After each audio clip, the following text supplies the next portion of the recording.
జాగ్రత్తలు తీసుకోవాలని చెప్పేసి ప్రజాప్రతినిధులు అధికారులు హెచ్చరికలు జారీ చేశారు. ముఖ్యంగా ఎక్కడైతే ప్రమాదకరమైనటువంటి ఇబ్బంది ఉంటుందో ఇప్పటికే ఎగువ ప్రాంతం నుంచి కురుస్తున్నటువంటి ఇన్ఫ్లోని దృష్టిలో ఉంచుకొని ముఖ్యంగా ఎస్ఆర్ఎస్పి నుంచి 39 గేట్లు ఎత్తివేయడంతో దాదాపు అత్యధిక సంఖ్యలో భారీ నీరు దిగువ స్థాయికి వచ్చేది గోదావరికి ప్రవహిస్తుంది. ఇప్పటికే ఫ్లడ్ ఫ్లో క్లీనర్ ద్వారా మిడ్ మానేర్ ప్రాజెక్ట్ కి చేరుకోవడం జరిగింది. మిడ్ మానేర్ ప్రాజెక్ట్ యొక్క కెపాసిటీ 27 టీఎంసీలు అయితే 21 టీఎంసీలు చేరింది. 17 గేట్లు ఎత్తేశారు. దీంతో దిగువ స్థాయికి లోయర్ మానేర్ డ్యామ్ కి నీరు విడుదలవుతుంది. ఇప్పటికే 10 టీఎంసీలు క్రాస్ అయిపోయింది.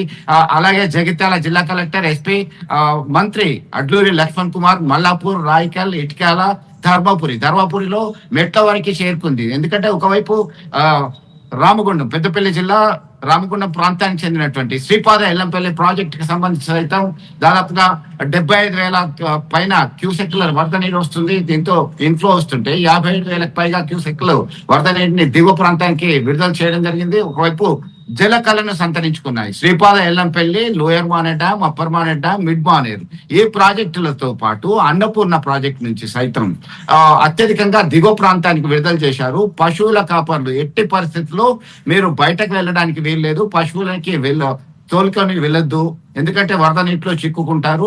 వ్యవసాయ పనులకి రైతులు సైతం వెళ్ళడానికి వీల్లేదు అని చెప్పేసి సూచించడం జరిగింది. ముఖ్యంగా గత అనుభవాలను దృష్టిలో పెట్టుకొని మల్లాపూర్, వాల్గొండ ఇమ్మీడియట్ ఎఫెక్ట్ అవుతుంది. ఎస్ఆర్ఎస్పి నుంచి 39 గేట్లు విడుదల చేశారు కాబట్టి అక్కడి నుంచి వస్తున్నటువంటి వరద నీరు ఉధృతంగా ప్రవహిస్తున్నది. మరొక వైపు శ్రీపాద ఎల్లంపల్లి నుంచి ఇటు పెద్దపల్లి జిల్లా నందిమేడారము, ధర్మారము ఈ ప్రాంతం నుంచి రామడుగు ప్రాంతానికి ప్రవహిస్తుంది. మరొక వైపు బోయిన్పల్లి మండలంలో ఉన్నటువంటి కొదురుపాక వద్ద ఉన్నటువంటి మిడ్ మానేర్ ప్రాజెక్టు సైతం గేట్లు ఎత్తివేయడంతో ఈ పరిస్థితి నెలకొంది. ముఖ్యంగా లోతట్టు ప్రాంత ప్రజలు అప్రమత్తంగా ఉండాలి, ఖచ్చితంగా మీరు అందుబాటులో ఉండాలి అని చెప్పేసి పోలీస్, రెవెన్యూ, ఫైర్ ఈ సిబ్బందికి ఆదేశాలు జారీ చేశారు. ప్రజలంతా అవసరమైతే తప్ప బయటకు రావద్దన్నారు. ఎందుకంటే 3 గంటల వరకు, దాదాపు ఈ రోజు 3 గంటల వరకు నిరంతరం ఎడతెరిపి లేకుండా వర్షం వివిధ ప్రాంతాల్లో కురిసినటువంటి పరిస్థితిని ఒక్కసారిగా మనం దృష్టిలో ఉంచుకోవచ్చు.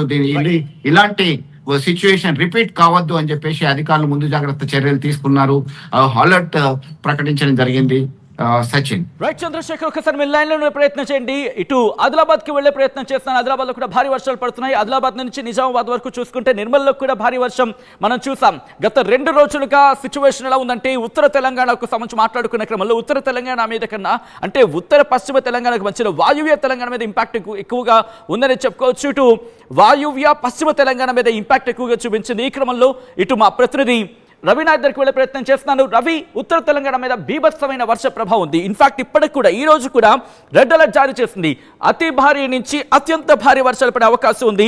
ఇటు నిజామాబాద్, కామారెడ్డి జిల్లాల్లో అక్కడక్కడ అంటూ కూడా భారత వాతావరణ శాఖ చెప్పుకొచ్చిన సందర్భం. ఈ క్రమంలో ఒకవేళ రాత్రి కనుక భారీ వర్షాలు పడితే పరిస్థితి ఏంటి? మరి ముఖ్యంగా ఇటు చూసాం కామారెడ్డి కావచ్చు, లేకపోతే డౌన్ నిర్మల్ కావచ్చు, కామారెడ్డి కావచ్చు, నిన్న 2 రోజులకి ఎటువంటి పరిస్థితులు ఉన్నాయనేది. ఒకవేళ ఈ రోజు రాత్రికి భారీ వర్షం పడితే పరిస్థితి ఏంటి? ప్రస్తుతం అక్కడ ఎటువంటి సిచ్యువేషన్స్ ఉన్నాయి రవి? ఎస్ సచిన్, ప్రధానంగా ఉత్తర తెలంగాణతో పాటు ఇటు పశ్చిమ తెలంగాణ కూడా వర్షానికి ఇటు వరదలకు అల్లాడిపోతుందని చెప్పుకోవచ్చు. కామారెడ్డి నుండి మొదలుకొని నిర్మల్ వరకు ఎటు చూసిన వరద బీభత్సం కనబడుతుంది. నేను ఎందుకు ఈ మాట అంటున్నానంటే, నిజామాబాద్లో భారీ వర్షాలు కనుక కురిస్తే ఇటు శ్రీరామ్ సాగర్ ప్రాజెక్ట్ గేట్లు ఎత్తారు. శ్రీరామ్ సాగర్ ప్రాజెక్టు నుంచి నేరుగా గోదావరి నీళ్లు ఎల్లంపల్లి ప్రాజెక్టు చేరుతాయి. ఎల్లంపల్లి నుంచి కాళేశ్వరం నుంచి భద్రాద్రి కొత్తగూడెం, భద్రాచలం వరకు ఎటు చూసినా కూడా వరద కనబడుతుంది. వరదతో ఒక రకంగా లోతట్టు ప్రాంతాల ప్రజలు ఇబ్బంది పడుతున్న పరిస్థితి కనబడుతుంది. ఒకసారి మీరు చెప్పినట్టుగా ప్రతిదీ కనుక గమనించినట్టు కనుక అటు కొమరంభీం, ఆసిఫాబాద్ జిల్లాకు గ్రీన్ అలర్ట్ ప్రకటించిన పరిస్థితి. అయితే ఇప్పటికే జిల్లా కలెక్టర్ వెంకటేష్ దోత్రేతో పాటు అటు క్రాంతి కూడా ఇప్పటికే పూర్తి సన్నద్ధంగా ఉన్నట్టు ఎన్డీఆర్ఎఫ్ బృందం కావచ్చు, అధికారులు కావచ్చు, క్షేత్రస్థాయిలో ఎక్కడా ఇబ్బంది లేకుండా జాగ్రత్త పడాలని చెబుతున్న పరిస్థితి కనబడుతుంది. ఇటు ఆదిలాబాద్ జిల్లాలో కూడా నిన్న 4 మండలాల్లో, అంటే వాతావరణ శాఖ చెప్పడానికంటే ముందే 4 మండలాల్లో భీకరమైన వర్షం కురిసింది. భీకరమైన వర్షానికి వాగులు, వంకలు, కనెక్టివిటీ, బ్రిడ్జులు ఎక్కడిదక్కడ స్తంభించిన పరిస్థితి, రోడ్లు తెగిపోయిన పరిస్థితి కనబడింది. కొన్ని లోతట్టు ప్రాంతాల్లో నీళ్లు చేరిన పరిస్థితి కనబడింది. జయనత్ లాంటి ఆ మండల కేంద్రంలో కూడా నేరుగా ఇళ్లలో నీరు చేరిన పరిస్థితి కనబడింది. ఇటు నిర్మల్ జిల్లా కనుక చూస్తే నిర్మల్ జిల్లా కేంద్రం అంతా నిన్న అల్లాడిపోయిన పరిస్థితి. నిన్న 2 గంటల నుంచి కూడా చూసుకున్నప్పటికి కూడా ఆదిలాబాద్ కావచ్చు, ఆసిఫాబాద్ కావచ్చు, నిర్మల్ కావచ్చు, లేకపోతే ఇటు మరికొన్ని ప్రాంతాలకు సంబంధించి కావచ్చు, ఇప్పటికీ ఆరెంజ్ అలర్ట్ ఉంది. అంటే ఉత్తర తెలంగాణలో ఉత్తర భాగంలో కూడా ఇంపాక్ట్ ఉంది. దాంతోపాటు నిజామాబాద్ డౌన్ నార్త్కి వచ్చిన సందర్భాలు ఇటు కూడా ఇంపాక్ట్ అయితే ఉంది. సారీ అయ్యా. సో ఈ క్రమంలో ఒకసారి మీ లైన్లో ప్రయత్నం చేయండి. ఇంట్రెస్టింగ్, మెదక్ వెళ్ళే ప్రయత్నం చేద్దాం. ఎందుకంటే మెదక్లో వర్షం పడే సూచనలు ఉన్నట్టుగా కనిపిస్తుంది. ఒకసారి మా ప్రతినిధి మహేష్ దగ్గరికి వెళ్ళే ప్రయత్నం చేస్తాను. మహేష్, ప్రస్తుతం మెదక్లో ఎటువంటి పరిస్థితి ఉంది? నిన్నటి లాంటి సిచ్యువేషన్ ఉండే అవకాశం ఉందా, లేకపోతే మొన్నటి నుంచి మనం చూసాం పరిస్థితులు ఎలా ఉన్నాయండి? సో ఈ క్రమంలో ఒకవేళ భారీ వర్షాలు నమోదైతే అక్కడ కూడా సిచ్యువేషన్ కాస్త ఇబ్బందికరంగా మారే అవకాశం ఉండే సిచ్యువేషన్ కనిపిస్తోంది. ఎందుకంటే ఇప్పటికే ముఖ్యమంత్రి రేవంత్ రెడ్డి సమీక్ష నిర్వహించారు. సో ఇప్పుడు అక్కడ ఎటువంటి పరిస్థితులు ఉన్నాయి? ముఖ్యమంత్రి సమీక్ష తర్వాత అధికారుల చర్యలు ఎటువంటి వేగం పుంజుకుంది? ఖచ్చితంగా సజ్జన్, ఇప్పటికే చిరుజల్లులు కురుస్తున్నట్టు మనకు తెలుస్తుంది. అంటే ముఖ్యమంత్రి వచ్చిన తర్వాత ఈ యొక్క వరుణుడు కరుణిస్తే రేపు ఉన్నతాధికారులు కూడా ఈ యొక్క గ్రామీణ ప్రాంతంలో నష్టపోయిన రైతులను కావచ్చు, పంట పొలాలను కావచ్చు పరిశీలించడానికి వెళ్ళే అవకాశం ఉంటుంది. వారికి ఎంత నష్టమైంది అనేది తెలుసుకునే అవకాశం ఉంటుంది. కానీ ఇట్లే వర్షం కురిస్తే రైతులకు కావచ్చు, ఇటు ప్రజలకు కావచ్చు చాలా ఇబ్బందులు ఎదుర్కొనే అవకాశం ఉంది.